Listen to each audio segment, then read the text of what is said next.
Olá, telespectadores do nosso programa O Homem Universal. Hoje nós estamos aqui para tratar de um assunto, entre outros, que é de interesse direto de nós mulheres, mas também dos homens, das nossas famílias e da sociedade em geral. É a respeito da psicopatologia da mulher, mais especificamente falando. Nos anos 1980, no meio dos anos 1980, eu publiquei um livro chamado As Mulheres no Divã. Esse livro traz uma análise, da nossa psicopatologia, mais especificamente a como a mulher reage, qual é a patologia básica da mulher. Por acaso nós temos uma patologia, uma manifestação idêntica do homem? Se não, qual que são as diferenças? E em que medida a nossa patologia é influente na sociedade?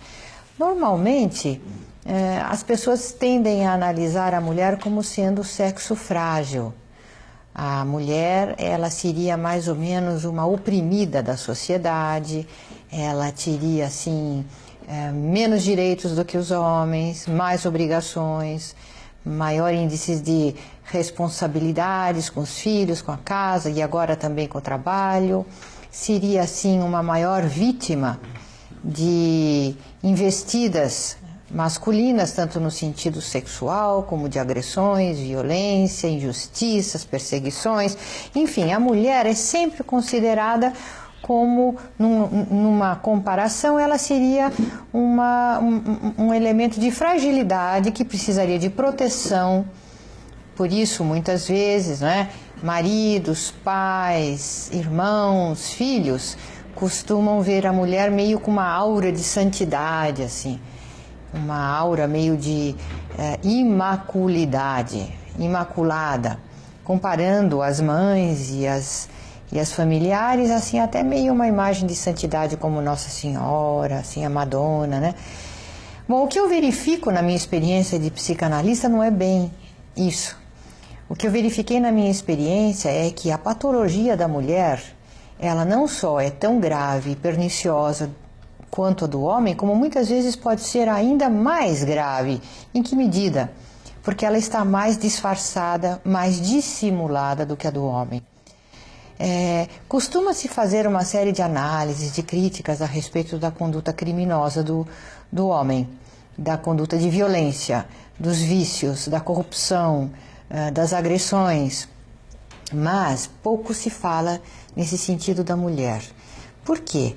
As nossas armas não são as mesmas das masculinas. Nós normalmente não usamos, armas de fogo, armas brancas, como se diz. Nós não temos músculos muito fortes, até pode-se dizer, poderia ser uma proteção da própria natureza. A mulher não pode ter tantos músculos quanto o homem, porque uma mulher furiosa causaria muito mais dano do que um homem furioso, muitas vezes, pelo grau da sua raiva, que pode chegar a raiva de uma mulher. Então, eu procurei fazer aqui uma análise, não somente uma crítica à mulher, evidentemente, eu não falo somente dos nossos defeitos, mas eu procuro ressaltar a urgente necessidade de que nós nos conscientizemos dessa nossa patologia caracteristicamente feminina, para que nós possamos sair desse estágio, assim, digo-se uma condição cultural propriamente dita, porque são pouquíssimas as mulheres que conseguem galgar uma posição merecidamente de expressão, de construção na vida social, de reconhecimento social. Então, eu poderia dizer que, basicamente, a inveja feminina se situa na sua inveja e na sua capacidade de usar dessa inveja e de intrigas e de manipulações de uma forma muito dissimulada para conseguir os seus fins, que então não são lá muito louváveis e nem muito construtivos. Só que nesse combate, nessa competição que a mulher estabelece contra o sexo oposto, desde pequenina, alimentada pelas mães, pelas tias, pela sociedade, pelos romances, pelos filmes, essa suposta fragilidade e essa competição, ela acaba usando então e desenvolvendo recursos muito hábeis para agir por baixo do pano e por baixo dos bastidores. O resultado não tem sido muito bom. A gente nota que quanto mais poder a mulher está conseguindo na vida social, deveria, né, haver uma melhoria da sociedade, deveria haver uma melhoria na ética, nas virtudes, no afeto, mas o que a gente verifica é que a sociedade está dia a dia com maiores problemas, inclusive problemas de relacionamento, maior número de divórcios, maior número de desajustes, crianças mais desorientadas, e parece que o homem é sempre o vilão da história. O senhor estava falando, Dr. Kepp, no segmento anterior, que só as pessoas más é que acreditam nas intrigas das outras pessoas más e nas maldades. Acontece que a nossa sociedade ela é completamente invertida. Ela tem valores invertidos, leis invertidas, ideias invertidas, arte transmitindo inversão, tudo. Então, e a pessoa não percebe essa inversão.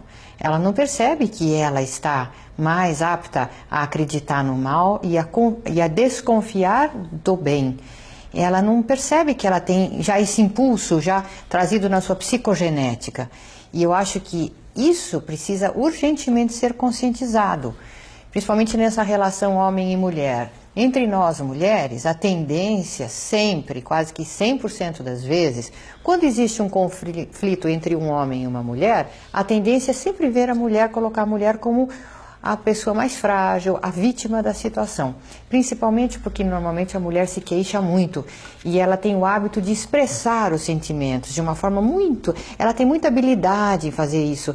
Haja vista, por exemplo, essa capacidade que a mulher tem de fazer roteiros de filmes, novelas, intrigas, romances, porque ela tem muita habilidade psíquica para lidar com os sentimentos do ser humano. Então, quando se trata de um relacionamento, principalmente no ambiente familiar, a mulher ela é mestra em manipular os sentimentos das pessoas como lhe apraz. E isso acaba sendo em próprio malefício, por exemplo, né, no caso da família, quando as mulheres conseguem destruir a imagem, a autoridade da figura paterna diante dos filhos, criando problemas emocionais, assim, de formação de caráter, muitas vezes, graves. Filhos que não trabalham, filhos homossexuais, filhos que não aceitam se entrosar na sociedade, que ficam assim com uma atitude meio feminina diante da vida, por admirar a imagem da mãe, ou até mesmo por se deixarem levar, acreditar nessa manipulação que a mulher procede com a sua habilidade com sentimentos. Que no que se refere assim a relacionamentos humanos, a essa parte de sentimento, a grande, a hábil é sempre a mulher. Que o homem, ele é até meio ingênuo com relação a isso. Ele pode ter reações de violência, mas ele é muito ingênuo, ele não percebe essas artimanhas femininas.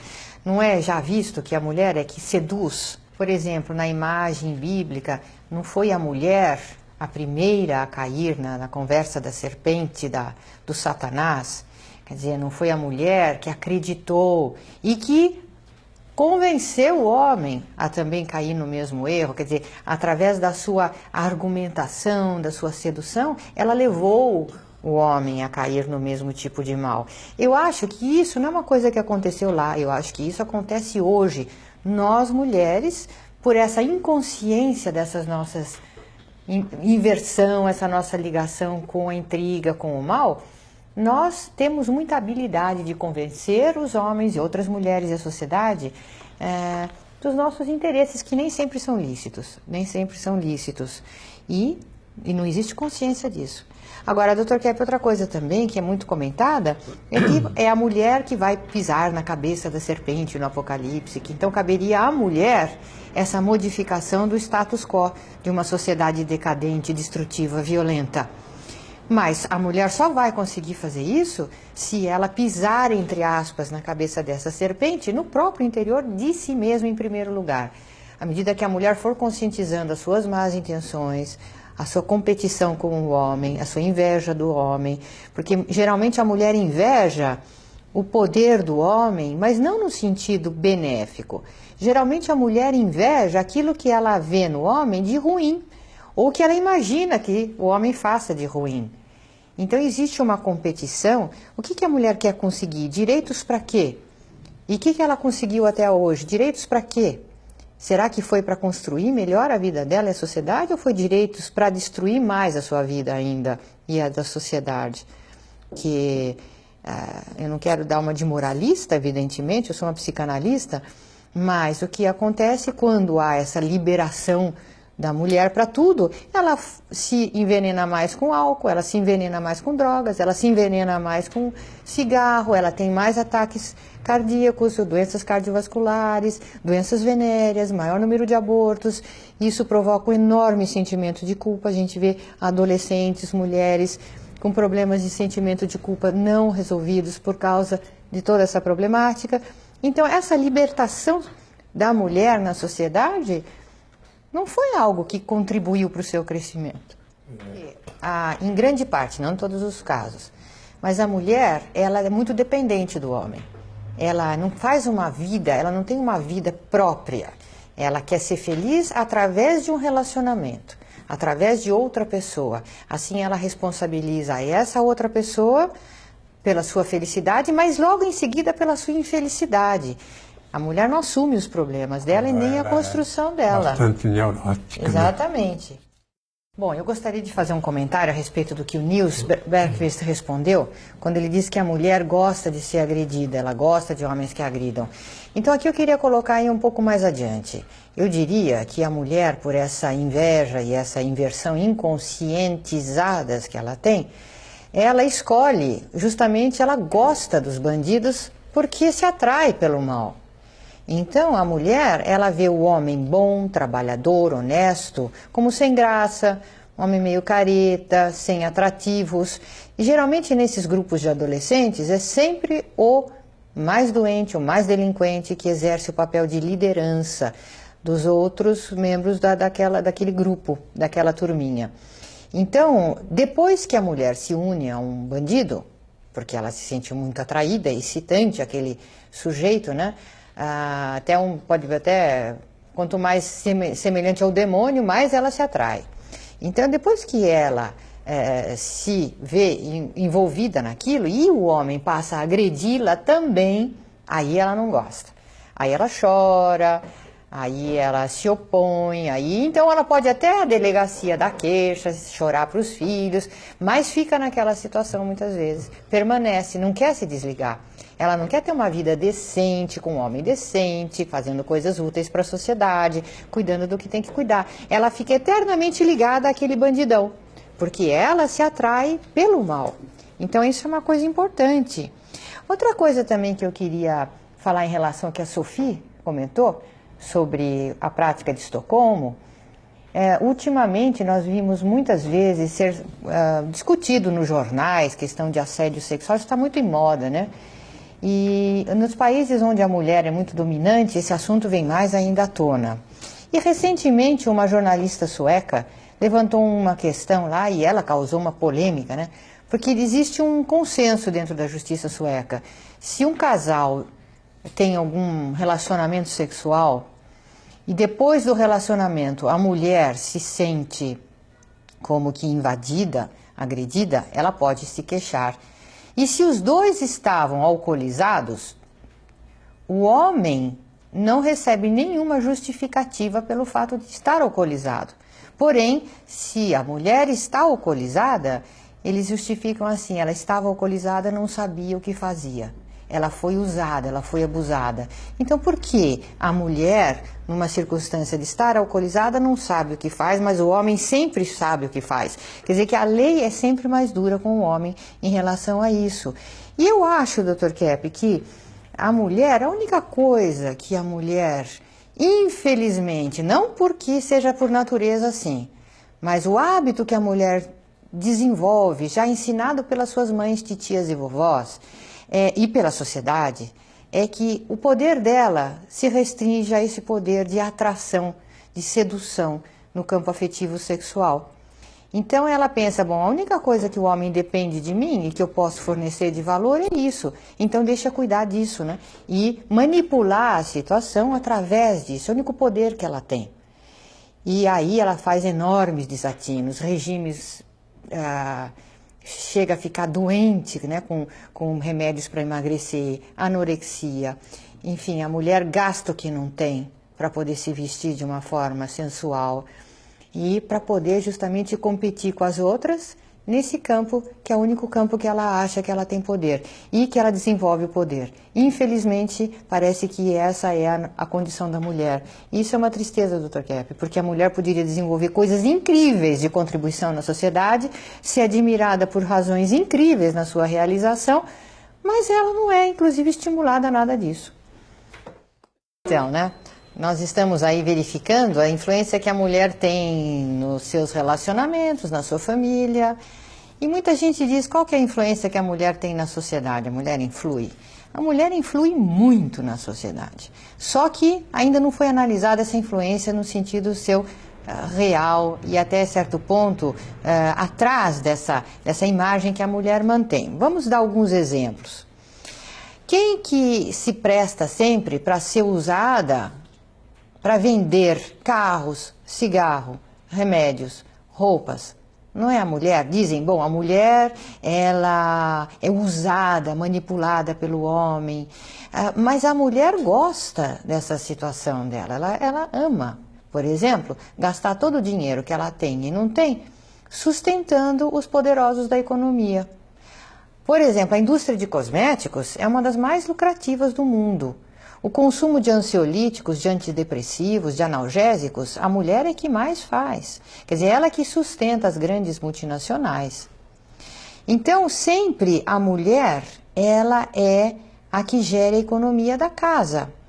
O que ela vai comprar, como ela vai comprar e, portanto, ela é, muitas vezes, manipulada pela psicologia do marketing para manter esses poderosos. Eu acho que se a mulher resolvesse deixar um pouquinho de admirar o homem poderoso, porque a mulher gosta muito de homem que tenha poder, prestígio, dinheiro, fama. Então, se a mulher deixasse tanto de apreciar, não fosse tão assim admiradora, apaixonada pelos homens doentes do poder, como elas são, então a nossa sociedade seria mais equilibrada.